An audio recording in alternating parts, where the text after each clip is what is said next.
Bismillahirrahmanirrahim. Assalamualaikum warahmatullahi wabarakatuh. Saya Andre Ilham Saputra dengan NIM F1E119122. Kali ini saya akan mencoba untuk mendemonstrasikan sebuah tugas presentasi review jurnal dan pemrograman association rules menggunakan R Programming Language. Terdapat dua jurnal yang menjadi landasan pokok pembahasan kita pada kali ini.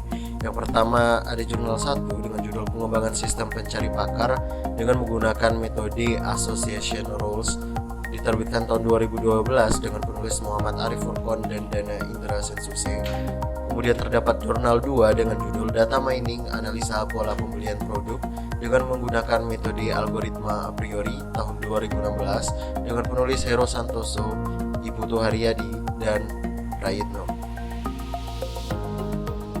Kedua jurnal ini memiliki titik tolak belakang. Yang pertama, jurnal 1 membahas mengenai konsep association rules yang digunakan pada sistem database untuk sistem pencari pakar. Sedangkan jurnal 2 ialah jurnal yang lebih general atau lebih banyak kita temukan mengenai fungsi dari algoritma a priori atau juga bisa dikatakan metode association rules dalam dunia market analysis. Untuk jurnal 1 sendiri memiliki latar belakang di mana sistem untuk mendapatkan informasi tentang dosen yang pakar di suatu bidang menjadi penting. Hal ini disebabkan oleh perlunya mendapatkan informasi yang tepat mengenai pakar di suatu bidang. Dengan mengetahui pakar di suatu bidang, permasalahan yang terjadi pada suatu bidang dapat dikonsultasikan solusinya pada pakar yang tepat. Jadi dapat dikatakan bahwa objek pada jurnal 1 ini ialah dosen yang menjadi pakar yang menjadi landasannya yaitu dosen. Tujuannya yaitu untuk mendapatkan informasi tentang kepakaran berdasarkan publikasi yang pernah dibuat dengan metodologi penelitian. Yang pertama ada pengumpulan data, kedua ada perancangan dan pengembangan sistem, ketiga ada uji coba, dan keempat ada analisis hasil.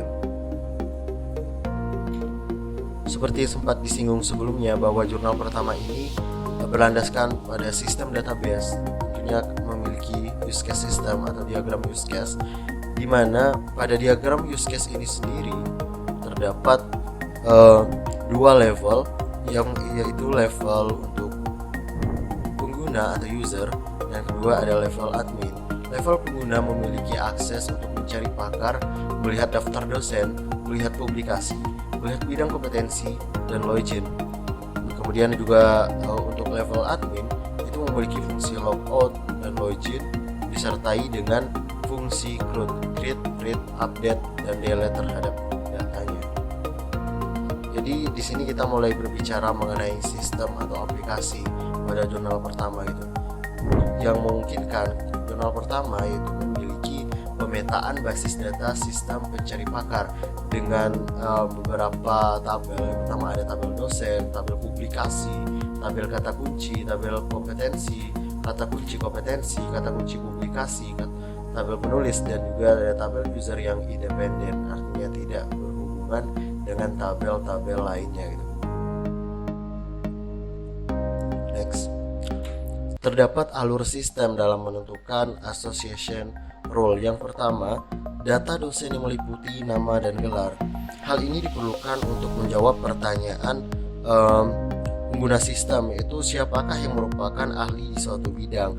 Gelar dibutuhkan untuk menjadi pembanding suatu dosen dengan dosen lainnya jika publikasi yang telah dibuat itu berjumlah sama banyak gitu. Jadi itu fungsi dari alur sistem yang pertama, yaitu data dosen yang meliputi nama dan gelar, fungsi nama dan fungsi gelarnya gitu. Kemudian ada yang kedua yang dikatakan sebagai data publikasi yang akan digunakan untuk menentukan kepakaran dosen. Data publikasi tersebut itu meliputi ada judul, tempat publikasi, tahun publikasi, tabel-tabel yang di sini judul, tempat, tahun merupakan tabel dependen, tabel yang berhubungan satu sama lainnya. Kemudian ada 3 data bidang kompetensi serta beberapa kata kunci yang bersesuaian dengan bidang kompetensi tersebut, dan juga ada yang keempat yaitu setelah memasukkan kompetensi dan kata kunci, admin sistem ini harus melakukan pencarian kata kunci pada publikasi ilmiah. Nah, ini merupakan alur sistem aplikasi yang akan dibangun. Nah, ini merupakan uji coba dan hasil. merupakan tabel hasil dari uji coba. Misalnya pada topik pakar bidang kompetensi algoritma dan algoritma analisis, ada dosen dengan inisial AZ, gelar Dr. Hanus MSc PhD Profesor, ini memiliki support 0,53% dengan confidence 25%. Ini berarti sekitar kalau support untuk perhitungan sendiri ini akan saya lebih detailkan penjelasannya pada pembahasan jurnal kedua itu.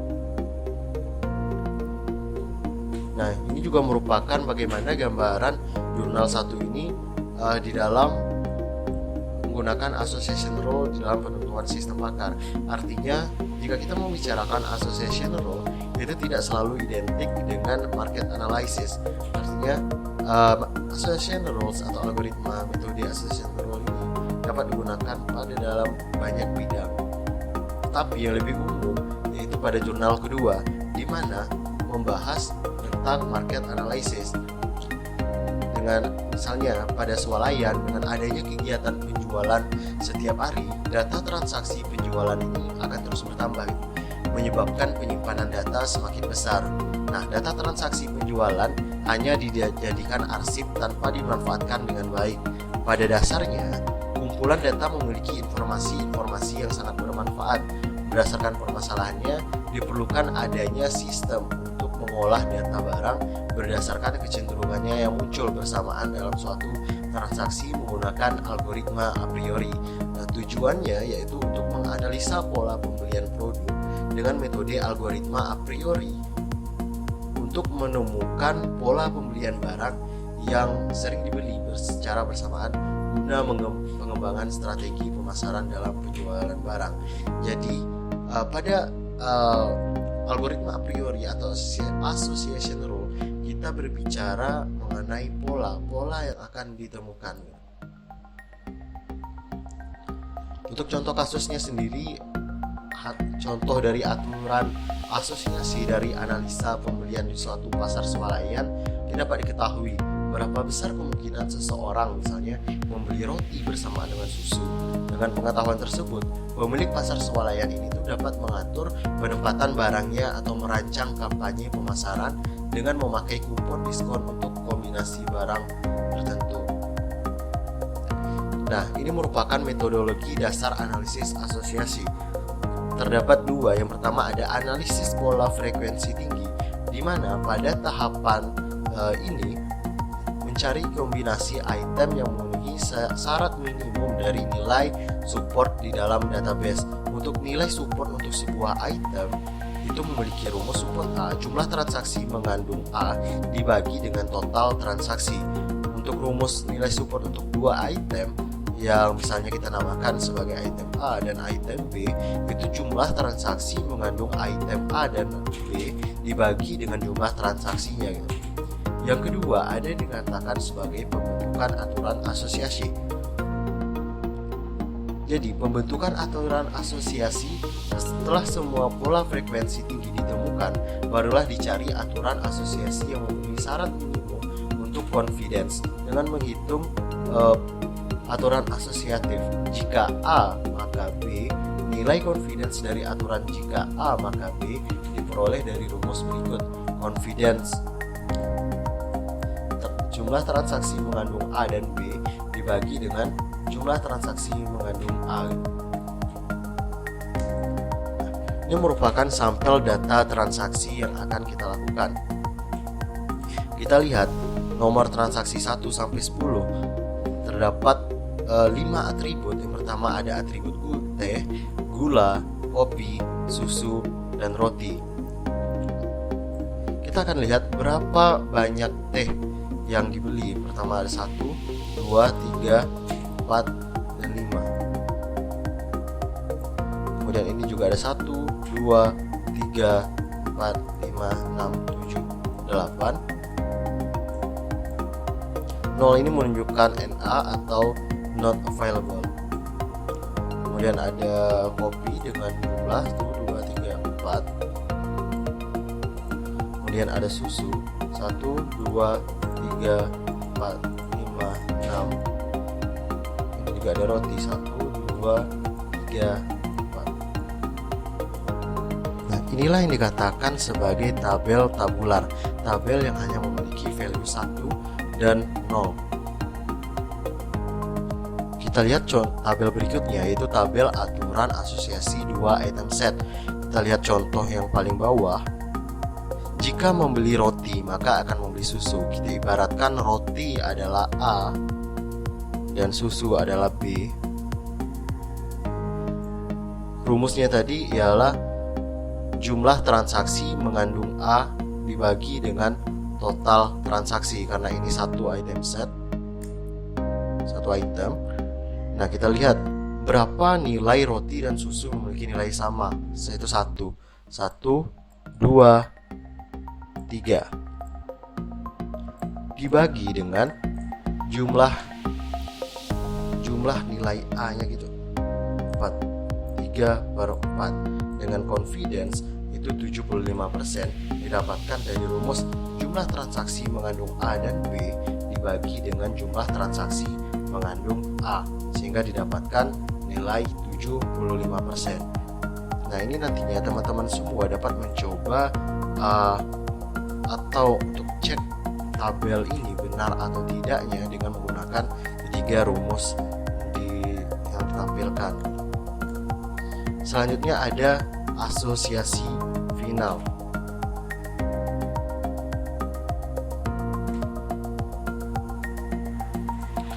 Nah, tabel final association rule ini menjelaskan tentang support dan confidence, dan masing-masing kombinasi 2 item set dan 3 item set, di mana hasil perhitungan support pada tabel final association rule didapatkan dari jumlah transaksi mengandung A dan B dibagi total transaksi. Nah, sedangkan confidence ini didapatkan dari jumlah transaksi mengandung A dan B dibagi jumlah transaksi mengandung A. Hasil perkalian support dan confidence itulah yang menjadi hasil akhir dari algoritma a priori. Nah, ini merupakan hasil akhir dari algoritma a priori. Kita lihat nilai yang paling besar yaitu 50%, yang berarti jika membeli teh maka akan membeli gula. Jika pelanggan tersebut atau konsumen tersebut membeli teh, pasti ia akan membelikan gula.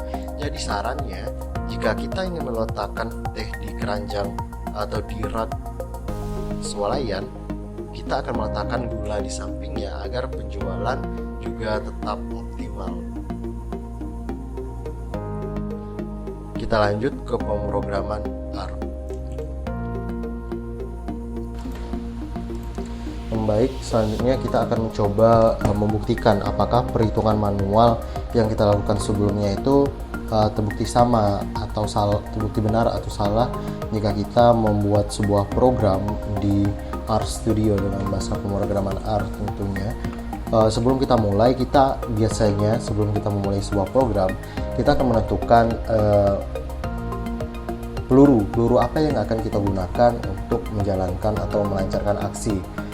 Di sini peluru yang dimaksud yaitu library apa yang akan kita gunakan. Nah, jika kita berbicara atau berbicara mengenai association rule, tentunya library yang kita gunakan tidak lain yaitu arrows, yaitu library yang digunakan untuk manipulasi dan operasi metode atau algoritma association rule. Kemudian mungkin saja jika kita ingin menambahkan visualisasi terhadap operasi yang kita lakukan, kita dapat menggunakan library arrowvis atau panjangan dari association rule visualization. Kemudian kita akan membaca data tab sama dengan read.csv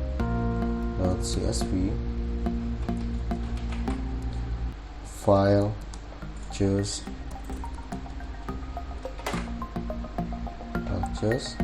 dengan header sama dengan true. Kita coba jalankan.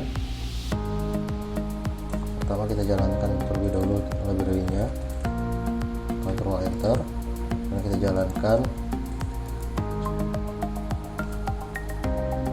Nah, kita akan diminta untuk mencari di mana data yang akan kita gunakan. Di sini ada data jurnal 2, kemudian kita dapat melakukan open gitu untuk memasukkan datanya ke dalam variabel data tab. Selanjutnya kita akan menampilkan data yang telah kita simpan, yaitu data tab. Nah, ini merupakan data tab atau data tabular seperti yang kita tampilkan pada slide sebelumnya pada perhitungan manual. Kemudian kita akan melakukan yang namanya konversi data tab tersebut itu menjadi matriks.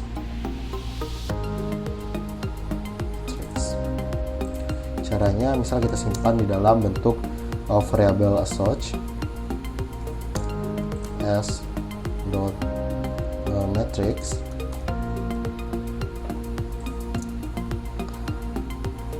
data tab, Ctrl Enter, kemudian kita set kelasnya menjadi kelas transaction as search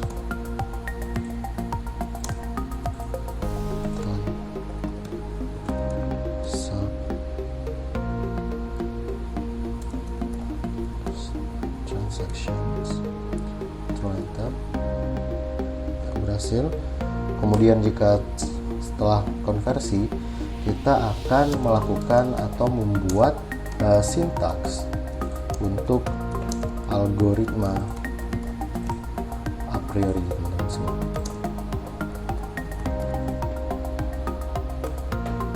Caranya sangat mudah.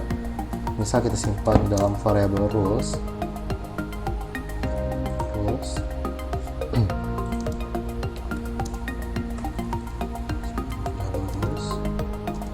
a priori search dengan parameter, kita akan set parameternya list. Kita memiliki dua parameter seperti teman-teman lihat pada slide ini. Kita memiliki parameter support yaitu 0,2, kemudian itu nilai minimum confidence atau parameter confidence-nya itu 60%, yaitu 0,6 ya. Set 0,2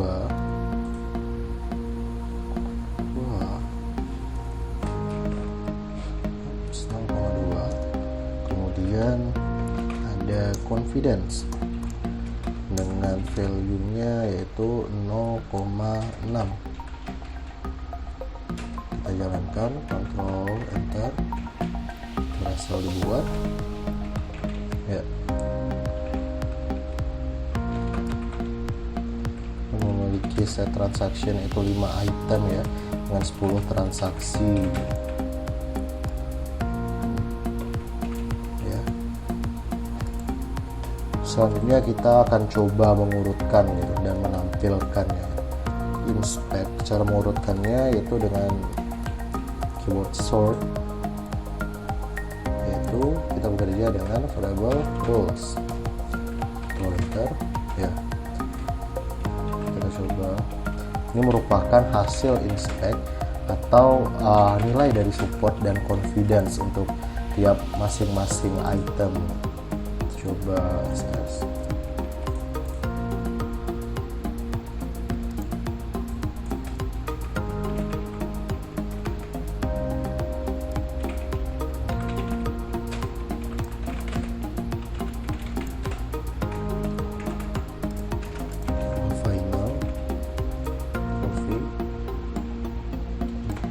Di sini kita dapat melihat misalnya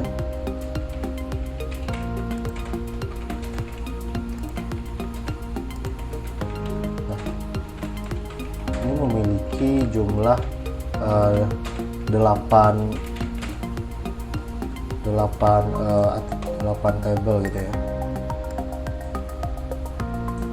Nah, di sini ada T dari nomor 3 sampai 10 memiliki 8. Nah, kita hitung.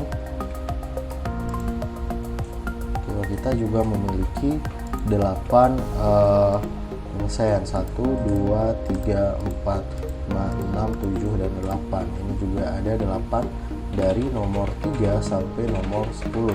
Ini merupakan Na. Kita lihat teh dan gula memiliki 0,5. 0,5 sama dengan 50%. Ini juga 100%. Ini sama. Kemudian 50% ini juga sama. Sampai di bawah 67%. Gula dan kopi yang kita contohkan 0,67, 20%, 0,2. Berarti terbukti perhitungan manual yang kita lakukan itu benar. Sebenarnya sampai di situ sudah cukup untuk program untuk membuktikan apakah perhitungan kita itu benar atau salah. Tapi misalnya jika kita ingin membuat plot, saya akan menampilkan summary datanya dulu. Summary data, summary search, enter. Di sini juga ditampilkan most frequent items atau item yang paling sering misal dibeli gitu. Ada gula sebanyak 8, terus susu 6, teh 5 kali, kopi 5, dan kuantitinya roti 4 gitu, order. Kemudian kita akan coba untuk membuat plotnya atau grafiknya gitu ya. Caranya cukup mudah, kita akan bekerja pada variabel terakhir yaitu variabel rules. Ini merupakan menggunakan metode graph.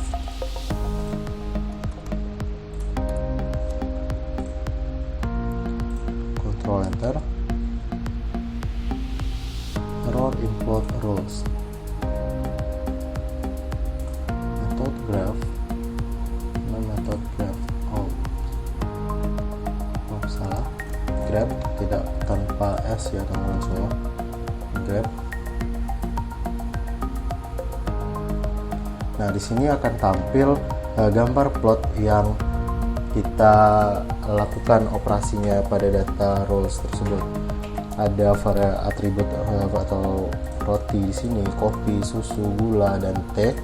Di mana pada output atau plot ini merupakan hasil dari algoritma a priori, di mana besaran lingkaran, kita lihat ada perbedaan besaran lingkaran, ada yang kecil gitu, ada yang besar. Itu tuh dipengaruhi oleh nilai support. Sedangkan untuk perbedaan warna lingkaran, ada warna yang terang, ada warna yang pudar, itu dipengaruhi oleh nilai leaf gitu teman-teman semua. Nah, saya rasa cukup sekian yang dapat saya jelaskan gitu ya teman-teman semua, dari review jurnal perhitungan manual yang kita lakukan dan juga codingan atau program dengan menggunakan bahasa pemrograman R. Terima kasih. Wassalamualaikum warahmatullahi wabarakatuh.